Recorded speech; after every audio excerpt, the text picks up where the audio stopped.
Bueno, un gran abrazo para todas nuestras personas que están allí pendientes de este espacio donde Félix Gómez, desde Australia, y Luis Arocha Amarillo, aquí en Ecuador, conversamos acerca de los distintos factores que inciden en esa maravilla que es vivir en trance.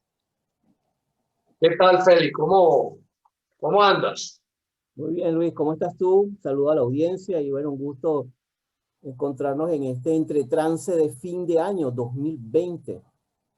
Sí, señor, ya terminando este año que nos trajo tantas sorpresas, ¿no? Y, Mm, y muchas de ellas, por supuesto, sorpresas desagradables y siendo la peor de todas, pues esta pandemia, ¿no? El COVID, que indudablemente nos está cambiando la vida, nos está cambiando. Ya mm, vamos por la tercera ola. Esta ola ha venido renovada en el sentido de que ha aparecido también una mutación y estamos a la expectativa, pues seguimos a la expectativa. sí, Afortunadamente, bueno, ya tenemos también por una parte una mejor comprensión del fenómeno. Ahora, lo que queremos aprovechar este espacio, Félix, y todos los videntes por allí, los televidentes, ¿no? Eh, para conversar un poco acerca de la evaluación del fin de año.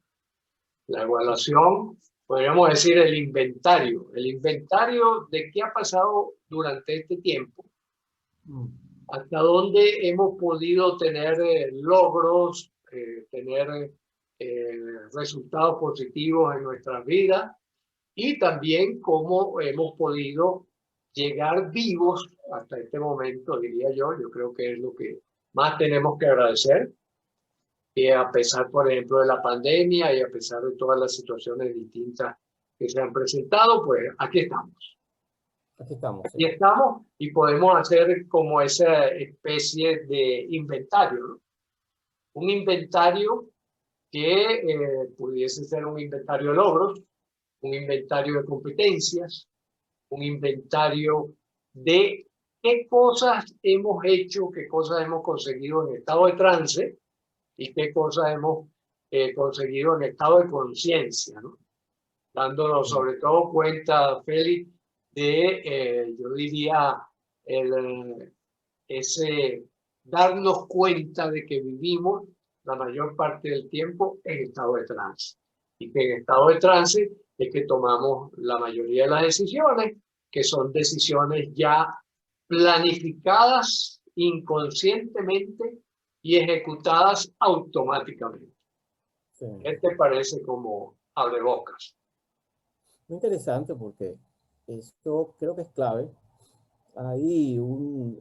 Estos son tiempos definitivamente que estamos viendo, que estamos moviéndonos y navegando en tiempos complejos. Y negar eso es sencillamente un acto de mucha, un acto peligroso. Tú lo dices, ya no podemos vivir inocentemente, ¿no? Uh -huh. Ahora bien, yo creo que eh, algo que puede hacer un buen capitán cuando se alza al mar, a la mar, es hacer un inventario acerca de su embarcación, acerca de cómo está mi embarcación, usando esta metáfora, qué tengo, qué me falta, cómo está la tripulación, cómo están eh, todo el equipaje y todo, cómo está todo el sistema de navegación, si el mapeo y los mapas están actualizados, si tengo suficiente gasolina o combustible, alimentos, etcétera, para iniciar la travesía, ¿no? Y yo creo que eso se trata este programa, que me parece excelente el tema que toca hoy. Es acerca de, Manuel Barroso, un psicólogo venezolano, tiene una serie de libros muy interesantes, pero creo que el último libro de Manuel casi a sus 90 años, creo que si no el mejor, uno de los mejores, que es Conciencia. ¿no? Mm, Y yo creo que la diferencia entre vivir como un zombie en un trance oscuro, porque no todos los trances son generativos, hay trances muy oscuros, es también la capacidad de vivir con conciencia. Es diferente atravesar una situación compleja, un evento complejo, hacerlo inconscientemente, con no conciencia, que hacerlo como lo estás planteando tú. Yo creo que una vía, una de las múltiples vías, es esta vía que estás invitándonos hoy, a hacer un inventario. Y Luis, ¿cómo harías tú tu inventario? sí.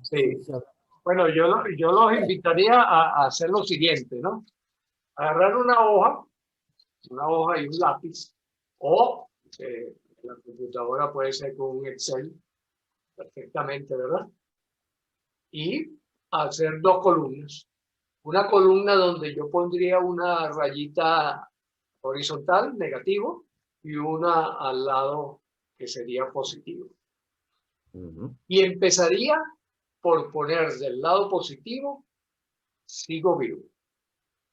Creo que eso es bien importante. Como dices tú, Feli, hay que tener conciencia. Y la conciencia de estar vivo es importante para cualquier cosa que uno vaya a hacer posteriormente. Y entonces poner ahí, sigo vivo, y la necesidad, el otro elemento importante, Feli, es la necesidad de agradecer. Agradecer a lo que uno quiera o a lo que uno De crea. acuerdo, de Allí acuerdo. cada quien tiene digamos, su creencia, su sistema de creencias, su cosa. Pero lo importante es decir, bueno, estoy vivo, agradezco que estoy vivo y ahora voy a ver qué fue lo que hice durante este año. Podemos empezar bien por logros, o bien, como decía al principio, qué es lo que yo he aprendido durante este año, qué es lo que yo he llegado a dominar durante este año. ¿Cuáles son las expectativas que yo tuve el año pasado, verdad? Cuando me hice promesa de año nuevo. ¿Y qué pasó con eso? ¿Qué pasó con esa motivación que tenía inicialmente? ¿Qué pasó con esos proyectos que me puse? Y entonces hacer una evaluación.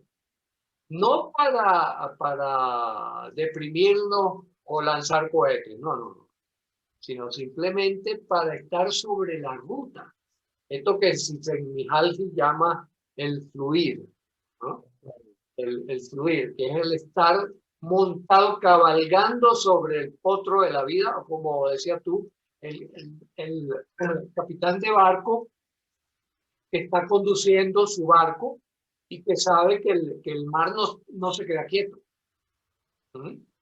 El mar no se queda quieto, que el mar tiene su altibajo y hay momentos en que la mar está tranquila y hay momentos en que puede venir una tormenta, puede venir un ciclón, puede venir cualquier cosa. Entonces, ¿qué medidas tomamos? Si tenemos que irnos al puerto más cercano, anclar el barco y esperar a que pase la tormenta. Si es, por ejemplo, nada más un mar se eleva, tomar las medidas para que el barco no zozobre. ¿Sí? Ese tipo de cosas. Con ese propósito es que yo creo que vale la pena hacer un inventario. Porque fíjate, esta mañana Laura, mi esposa y yo estábamos revisando un libro sobre la historia del libro. Ujú, Y una de las ujú. cosas interesantes que me llamó la atención de la autora es que decía, cuando los griegos escribieron los primeros libros, digamos, en la cultura occidental inmediata, ellos no estaban pensando en hacer una memoria del pasado. Ellos estaban pensando en dejar una herencia de futuro, porque si no, ¿para qué lo escribes? Si tú escribes es porque realmente quieres dejar una huella. Lo escribes para otro. ¿Mm? Claro. Recuerdo también, Félix, en una oportunidad que estudiando medicina, un grupo de estudiantes, estábamos leyendo este libro de Mika Walcari, Mika Walcari, el Sinuel egipcio. Y Sinuel egipcio comenzaba con una frase donde el autor ponía, yo escribo para mí mismo, yo no escribo para nadie. Y la discusión era, bueno, si alguien puede escribir para no hacerlo público, ¿no? para esconderlo, Claro. ¿verdad? Escribes para alguien, y si escribes para alguien es porque estás escribiendo para el futuro. Entonces, igual pasa con nuestra vida. Cuando nosotros rememoramos el pasado, en el fondo, ¿verdad? En el inconsciente, estamos pensando en el futuro también. El tiempo dinámico, el tiempo circular de los orientales, que hace que nosotros nos movamos en una espiral, más que en una calecita, ¿verdad? En una espiral continua de búsqueda, de vivir mejor cada vez, ¿no? Y frente a eso, ir bien equipado es importante. Y para ir bien equipado, yo tengo que hacer un inventario, yo tengo que saber qué es lo que tengo, yo tengo que saber qué es lo que he recorrido, ¿no? Fíjate que en ese inventario yo podía introducir 3 preguntas sencillas como uno de los instrumentos de entre mapas, brújulas de navegación en estas bitácoras de viaje. Ajá. Una es, ¿qué está funcionando? En inglés es something like, what is working? ¿Qué está funcionando en mi vida en este momento? ¿O qué está funcionando en mi trabajo en este momento? Exacto. La otra pregunta es, ¿qué no está trabajando? ¿Qué no está funcionando en este momento? Para generar un balance. Yo creo que eso es sumamente clave. ¿Qué no está funcionando? A lo mejor no está funcionando mi relación con mis hijos, no está funcionando mi relación personal con mis compañeros de trabajo, a lo mejor no está funcionando el trabajo que tengo, sencillamente, o ya no está funcionando el plan que yo tenía, qué sé yo, cada quien tiene su planteamiento. Pero hay una pregunta que también a estas dos le da como una especie de contrabalance, ¿qué puedo aprender de esto? Exactamente. De ambos lados. Por eso yo puedo poner del lado positivo que está funcionando y el lado negativo que no está funcionando. Y otra pregunta importante es ¿cuánto? ¿Cuánto no está funcionando, por ejemplo, mi trabajo? ¿Cuánto no está funcionando mi familia? ¿Cuánto no estoy funcionando yo desde el punto de vista físico? ¿Cuánto no estoy funcionando yo desde el punto de vista mental? ¿Cuánto no estoy funcionando desde el punto de vista social? ¿Cuánto no estoy funcionando desde el punto de vista espiritual? ¿Ya? Exacto. Y lo mismo, cuánto yo diría que es positivo. Y entonces, ¿cuál es la idea? Que lo negativo, ahora si voy a planificar para el año que viene, yo puedo decir, bueno, voy a crear un vector que vaya de lo negativo a lo positivo. Ese es un buen punto.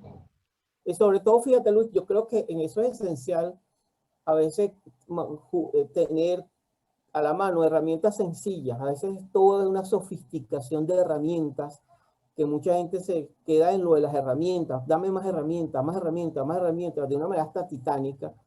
Cuando muchas veces, incluso maníaca, obsesiva, ¿no? Exacto, claro.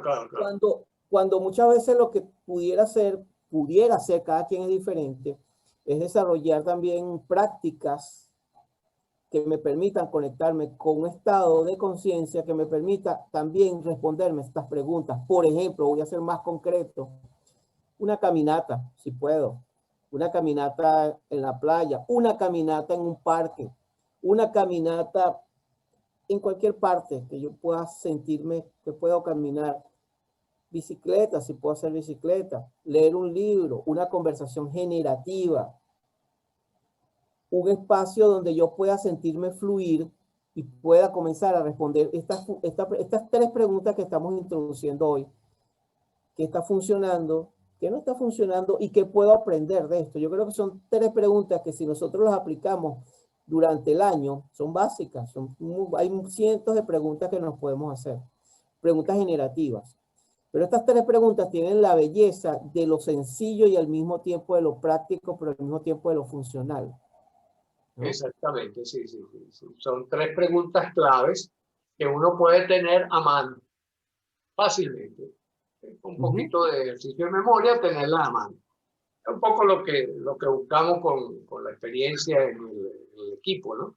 Que la gente pueda tener a mano cosas sencillas que puedan servirle para efectivamente afrontar la vida que es tan compleja, que es tan enredada, que te lleva a sorpresa, ¿no?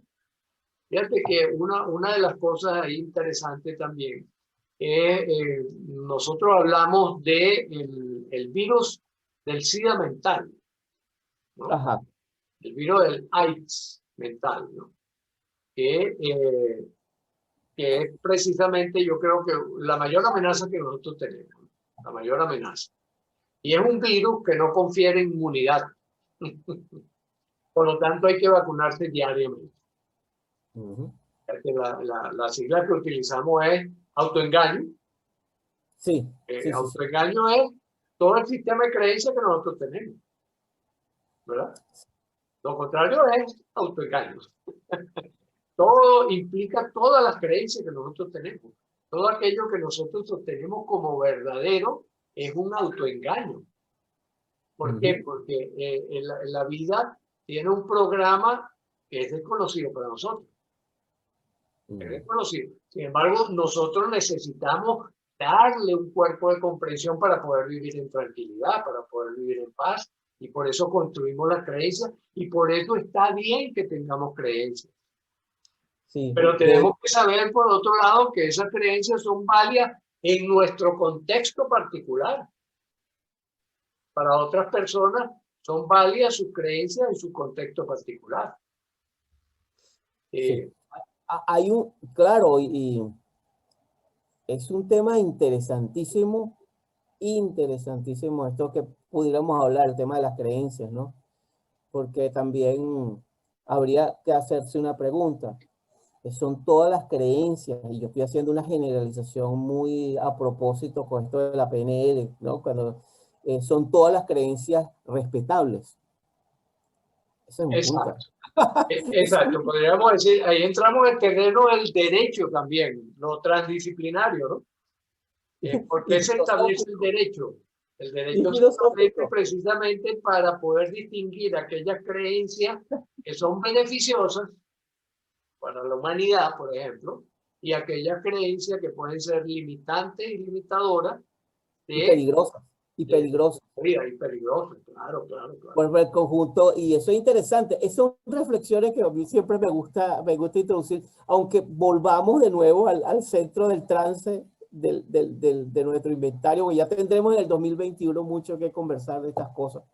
Mira, Luis, hay algo interesante que yo también encuentro a la hora de crear un inventario. Tú lo decías y me gustó mucho en uno de los últimos programas que tuvimos. ¿Qué tipo de mentores, qué tipo de figuras, qué tipo de Referente. mentores, referencias estoy yo teniendo en mi vida? Exacto, claro. Que me ayuden, que me inspiren y que me conecten con algo más allá de la inmediatez, ¿no? De lo cotidiano. Y yo ahí encuentro que hay todo un tema, ¿no? Enorme, porque de acuerdo también a esos referentes, también eso influye en mi manera, modela también mis creencias, modela mis valores, modela mi mapa del mundo, el cual tú lo dices de una manera muy clara y yo coincido absolutamente plenamente. Las creencias es una manera en la cual, desde que el hombre es hombre, se ha agarrado para darle una explicación a eso que llamamos la vida, la realidad, que es mucho más compleja que lo que nosotros pensamos. Por eso tú ves que desde el hombre, 10.000 años atrás, uno lo ve, esas cuevas enormes donde tú ves esos petroglifos y tú ves esos jeroglifos y tú ves esa estructura, tratando en un pensamiento inicialmente mágico a lo mítico, darle una estructuración a ese mundo. Exacto, claro, claro, la búsqueda de saber y la búsqueda de la seguridad, porque el saber te La da seguridad. seguridad. Por Exacto, eso en el fondo es la seguridad. quita de una persona todo su marco de creencias y puede Claro, entrar absolutamente en colapso. se derrumba, por Se supuesto, se derrumba. derrumba. Exacto. Fíjate que Es así como, precisamente por eso, ¿cuál es la vacuna que nosotros planteamos frente al autoengaño? Reconociendo que sí, que somos seres vulnerables y que somos seres de creencias. y Y que seres de creencias, la vida claro. sobre creencia y está bien que levantarla sobre creencia. Ahora, en la medida en que esas creencias tengan una connotación saludable, en términos de la Organización Mundial de la Salud, pues serán bien acogidas por todos. Fíjate, la vacuna que nosotros hemos inventado para eso, lo llamamos trabajo en equipo. Intercambiar con los demás seres humanos. Oye, te intercambio mi creencia por la tuya y elaboremos una tercera creencia que nos haga avanzar un poco más. ¿No? Claro. Y que por lo tanto conlleva una consideración también del aspecto de que yo formo parte de un tejido, de que yo no soy un ser aislado. Claro. Yo digo, la humanidad es como la camisa, ¿no? Son hilos entrecruzados que crean esa urdimbre total que es la camisa. Y entonces uno dice, ¿y quién soy yo? Nosotros somos el punto de encuentro de los dos hilos. Donde los dos hilos se cruzan, ahí aparecemos nosotros, los seres humanos. Sí. Y por ejemplo, biológicamente donde se cruza papá y mamá, y ahí aparezco yo. Pero también es el cruce entre lo que he recibido socialmente y lo que yo personalmente he podido irle elaborando para crear también una subcreencia particular. Entonces, es toda una aventura maravillosa que podemos relacionar con esto de hacer un inventario de realmente de potencialidades y de limitaciones para meter la lupa y decir, bueno, yo esto lo puedo mejorar, lo puedo superar. Claro. Por ejemplo, para mucha gente este fue un año perdido, ¿verdad? Un año donde se vino abajo económicamente, donde se vino abajo moralmente, donde se vino abajo emocionalmente, porque sintió que esto era un golpe demasiado severo. Pero fíjate, eso por una parte, pero por otra parte nos abrió las puertas de aprovechar mejor estos recursos. Sí, hay algo que ha pasado también, como una generación, la generación de gente que está en los 60, 70, 80 años, este año entró en todo lo que es la tecnología de las redes, ante la imposibilidad de ver eso es un fenómeno que se ha dado en el mundo, ni siquiera voy a decir en Occidente, se ha visto aquí del lado de Asia, Vietnam, Camboya, todos esos países donde uno interactúa con otras personas de cultura y tú los ves chateando, los ves con sus celulares, interactuando con la familia que tiene 80, el abuelo que tiene 85 años, y tú lo ves, es decir, esto está generando un cambio, como tú bien dices, interesante. Y donde yo también tengo una mirada con esto, cuando hablamos esto del inventario, Luis, también el tipo de inventario emocional que yo tengo, ¿no? ¿Cómo es ese inventario dentro de lo que pudiera llamar una paleta emocional, una paleta de colores y de emociones? Bueno, hacer también un inventario acerca con una creencia que a mí me ha servido mucho en el campo terapéutico y en el campo personal. Ha sido realmente una creencia que a mí me ha ayudado por muchas décadas y sobre todo se la debo a Stephen Gilligan en un seminario que estuve con él. Es el decir, y esto me quiero compartirla contigo y con nuestro público. La frase es muy sencilla. Las emociones son mis aliados. Exactamente. Sí, sí. Es decir, donde sea que te convoque una emoción, es una emoción verlo como un mensajero. Estoy triste. ¿Qué me está diciendo la tristeza? ¿Qué imagen me estás dando? ¿Qué tienes que decirme? Tengo rabia. Utiliza la rabia. No hay cosa más extraordinaria que el uso de la rabia de manera creativa. Claro, exacto. Sí, sí, sí, sí. Fíjate que los psicólogos en general hablan de las emociones y lo llaman valencia, ¿no? La valencia negativa, la valencia positiva, ¿no? Y con valencia negativa se refieren a esas emociones que nos salvan la vida. Que nos salvan la vida. Claro, la ira, la tristeza y el miedo. Ese trío, ese triángulo nos salva la vida en un momento dado, ¿no? Ahora, ¿qué es lo que ocurre? El asunto es cuando esas emociones se instalan como unos dictadores de poder dentro y encharcan nuestras creencias y nos vamos por allí, ¿no? Fíjate que es tener miedo y otra cosa es vivir en el miedo. Tú tocas un tema que es muy hermoso, porque ahí yo me voy a tomar un poco la parte junguiana.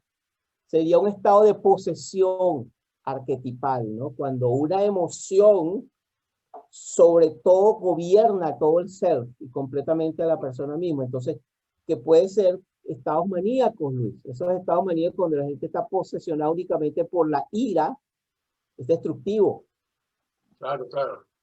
Puede ser la tristeza, pero también puede ser esos estados obsesivos de gente que solamente está montado sobre una felicidad que raya ya en lo maníaco, felicidad entre comillas, ¿no? Entonces, yo creo que el inventario, de hacer un inventario para el 2021 es usar nuestras emociones como cada quien tiene maneras de manejarlas, por supuesto, pero que algo que a mí me ha ayudado compartiendo esto aquí contigo es verlo como un abanico de posibilidades, que cada emoción me conecta con una vibración que me puede dar simbolismo. Por ejemplo, la tristeza a mí me puede ayudar a convocar, a conectarme con mi vulnerabilidad y al mismo tiempo mi resiliencia.